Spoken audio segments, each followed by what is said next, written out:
Welcome to Women Who Kick Glass, the podcast that dives into the fearless women who changed history and the fights that are still shaping our world today. From suffragists to civil rights activists, these women refuse to back down, breaking barriers and demanding change. And now, here's your host, an advocate, a storyteller, and a woman who kicks glass herself, Ann Potenza. Hi, I am really glad you're here, and I'm very excited. I'm very nervous. I want to share so much with you, and there's so much, and I'm going to fit as much as I can and hope that it's interesting enough that you want to come back. The reason I am doing this podcast is because we all had an election a couple of months ago, and I was really excited for the election because I really thought we were going to break that glass ceiling this year. I was ready for it. I was excited when Secretary Hillary Clinton ran for the presidency, and even though she didn't win, she said there are cracks in the glass ceiling because it was the first time that a woman had been on a national ticket for the presidency. And I was so excited that, oh my gosh, I am going to see him in my lifetime. I am going to see what all these women and all these people did before us to get us to this point. And obviously, she didn't win that election, but she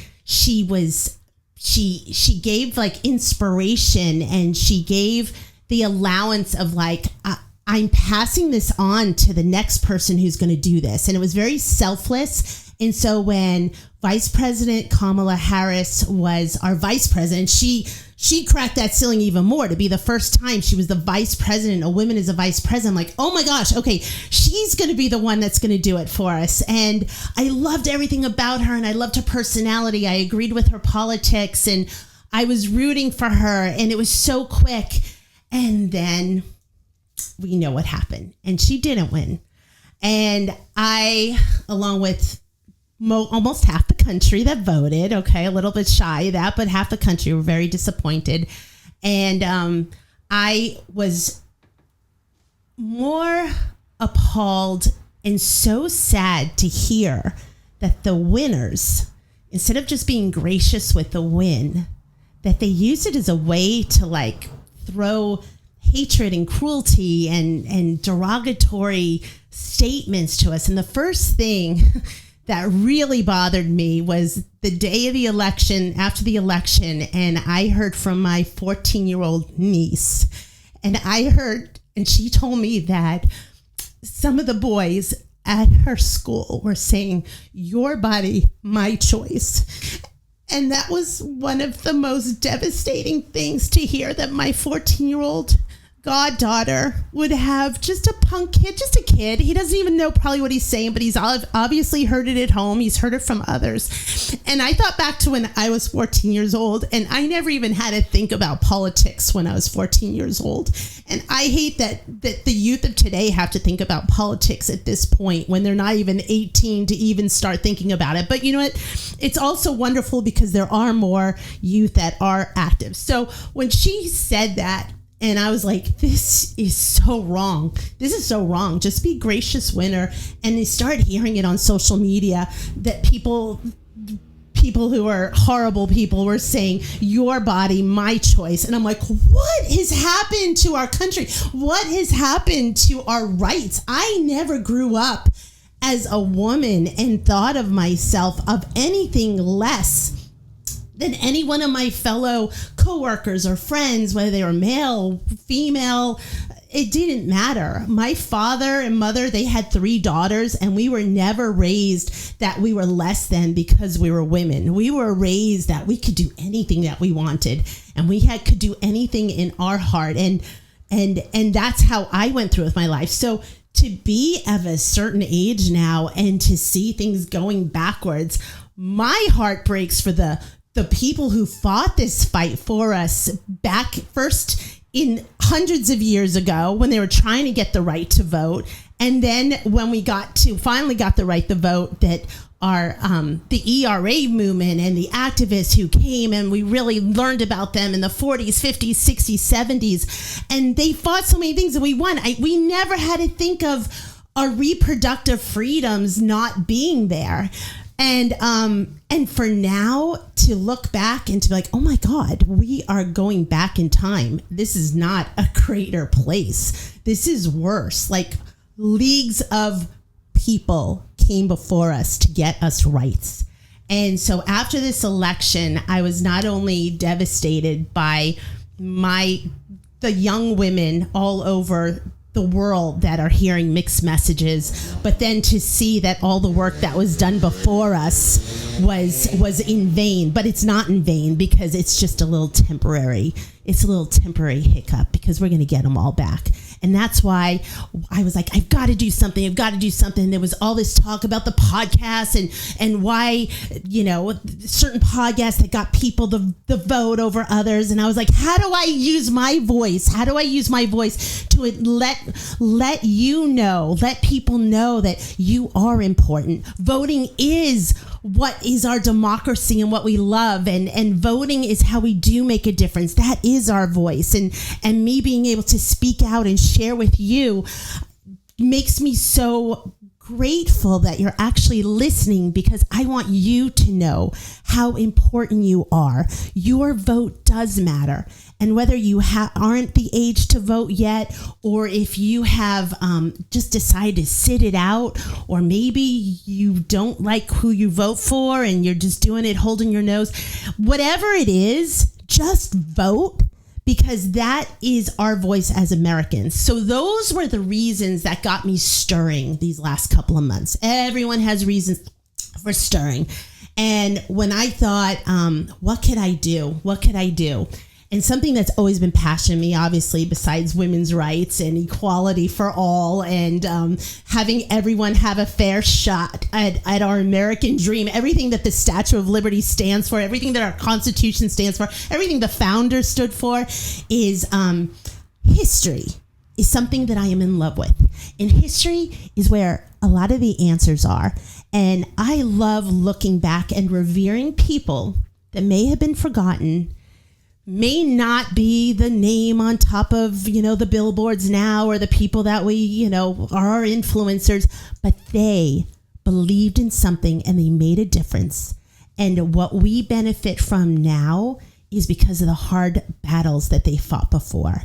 And so you all remember the pandemic, right? Yeah, we can't forget. So now we're a couple of years out of the pandemic, but during the pandemic, this is where it really started for me, which got me to this real crazy place after the election. During the pandemic, we're all going down the rabbit hole of online stuff and learning things. And all of a sudden I see that's the 100th anniversary of the women's right to vote.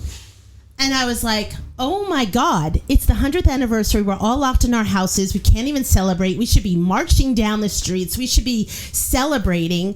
And we were all on lockdown. So I just did what I could do. So I read about these women and I started thinking, I am ashamed of myself that I don't know who these women are.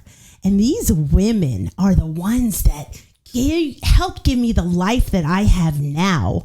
They are the ones that they didn't do it for fame and fortune. They did it because they knew inherently it was the right thing to do. And it was the way for a civilized society to all have a say in this beautiful country that we fought for to make in the first place. And I was like, you know what? I want to know their names. And we know during pandemic, there were a lot of names that we're learning were on the tip of our tongues for good reasons, for bad reasons. And I'm like, I need to know these women's names. And I started at that time thinking, what can I do? How can I share these stories with others? How can other people maybe see a part of themselves in the women that I'm admiring right now? Because as I was going through, I noticed that this started at the birth of our country. And from one of our very first founders, his wife, Abigail Adams, who wound up being our second lady, the first one, and then she became a first lady. But when I realized it started in our history, our American history, with her, in a very famous letter that she wrote to her husband when he was on his way to to write the Constitution with the founding fathers. And the letter is called Remember the Ladies. And we will get into this in this podcast in a later episode. But that was the very beginning when I started reading it. And I'm like, wow, Abigail, she really is thinking about the ladies in 1776. And her husband was like, it wasn't like, what are you talking about? They had a relationship where he was listening to what she said. And so once I started reading her letter to her husband, I was like, this is awesome that they have this kind of relationship, that she could feel comfortable and free to write this to her husband. She didn't feel less than. She felt like she could be on equal grounds and to share with him what was important to her. Then I went down another to a famous suffragist, Susan B. Anthony, that many of us know. And I didn't know that she was arrested for voting. And I came across this speech that she gave when she was brought in front of the judge and the jury, and they wanted her to denounce. They were trying to get her off the hook about that she voted and that was a mistake. And she was like, no, I voted. And she was willing to go to jail because she knew it was the right to vote. And all this time I've known Susan B. Anthony. She's on money, but I didn't really know the details of what she did. And then I started going down this line. I'm like, I want to know more about these women, more about these women. And it started leading me to, what did they have to say? What is their voice? What were their voices? And that's when I came across, I'm like, I am going to do a show of these women, bring them back to life through their voices. And last year, at this time, exactly this time, I produced the show, The War of Roses, and I had the most amazing cast of actresses and actor who they were like, I'm there, we're doing it, and literally had 20 actors because I chose 19 speeches. There's many of amazing suffragists, there are, but I chose 19 to symbolize the 19th Amendment. And I tried to span issues and speeches of things that could relate to us today. So that is where I wanted to start my story with you, is I wanted to start my very first season of The War of Roses and go into each of these suffragists and let you hear some of the words that they spoke and why they did. What was the situation at that time? What were their challenges? What were they fighting for? What happened to them?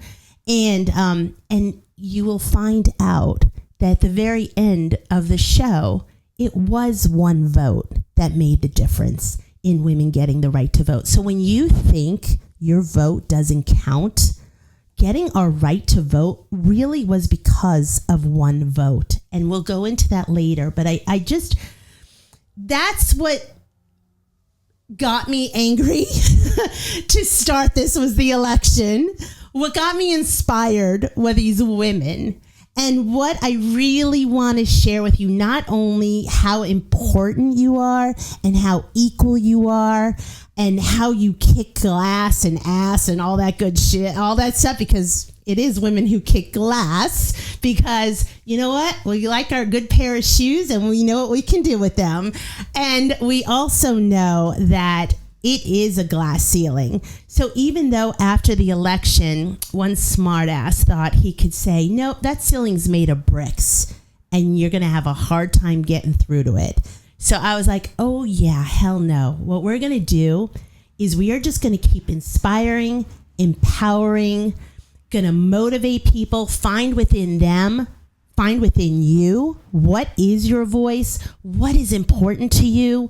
What about our kids, our family members, our friends, the women?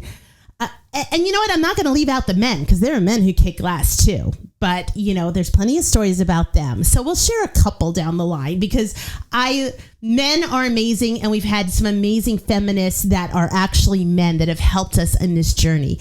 But to focus, I'm focusing this podcast on the women.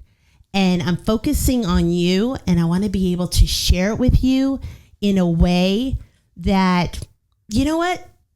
When you're done listening to me, you may have learned a little something. You may be angry. You may be excited. You might be inspired. You might just want to go to bed. Whatever it is, it will still work on you, because I'm telling you, when I discovered the suffragists during pandemic, it worked on me. It's been working on me. It inspired me to do the play last year. And then this year, that's why I'm taking it to the airwaves. I'm taking it to you. I'm taking it to more people, because the more we learn, the smarter we are and the better we are. It's not anything to be scared of. So thank you for listening to that, because I just got really excited sharing all that with you, because that really is my heart and my soul and what I want to share with you. And